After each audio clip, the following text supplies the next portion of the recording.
Yes,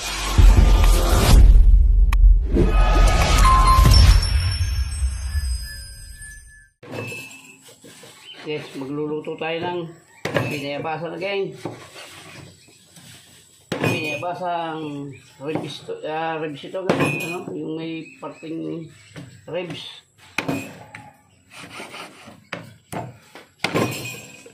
Tigas. Parang bakal ah. Ganito na lang yan. Medyo malalaki lang ang iba guys, para pag nakakuha ng isa, tahimik na siya isang tabi.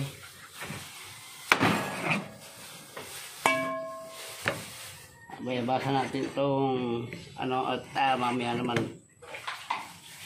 luluto tayo ng kaldereta. Unahin muna natin itong binabasan para lumambot na ito.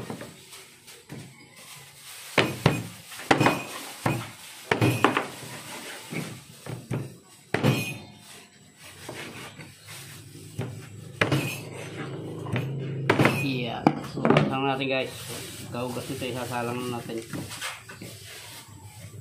Okay. Slow. Kaya guys, para palambutan natin yung ating iluluto sa bayabas. Binibasang ribs yan guys. Ano, yung parting jempo pala, jempo. So yan, hayaan lang natin kumulo yan para lumutang yung kanyang bula. Alisin natin bago natin ilagay yung bayabas.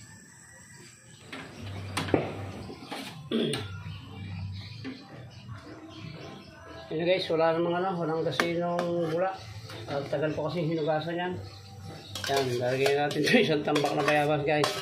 Dapat maraming bayabas para malasang malasa.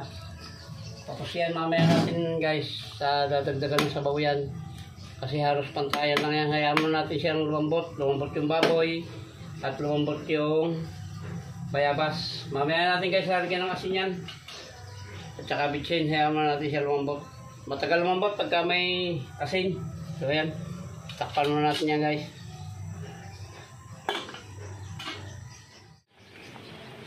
Yan guys, dadagdagan natin ng sabaw at kakunti yung sabaw. Saka lalagyan na natin ng asin yan para magkaroon ng lasa. Lalagyan natin ng asin at mamaya isusunod na natin guys yung dadagdagan ko pa yan. Masyadong malasa yan at napakarami ng ano. Napakarami ng bayabas at saka ang dami po ng baboy na yan. May 2 kilo yan. Yan, lalagyan natin mamaya yan guys ng sibuyas at saka bitsin.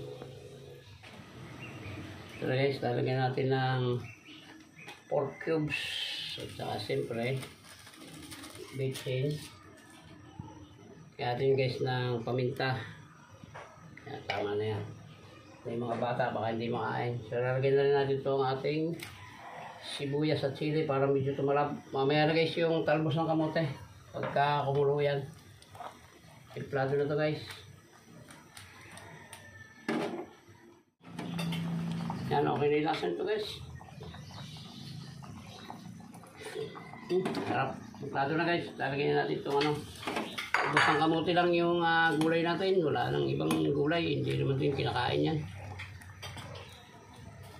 So yun, tuto na ito guys. Maraming salamat sa inyo sa sumama sa dulo na hanggang sa dulo ng vlog na ito na pagluluto ng binayabasang limpo o ribs ng baboy. Yan, muli po, maraming salamat at Merry Christmas po sa inyo lahat and advance Happy New Year.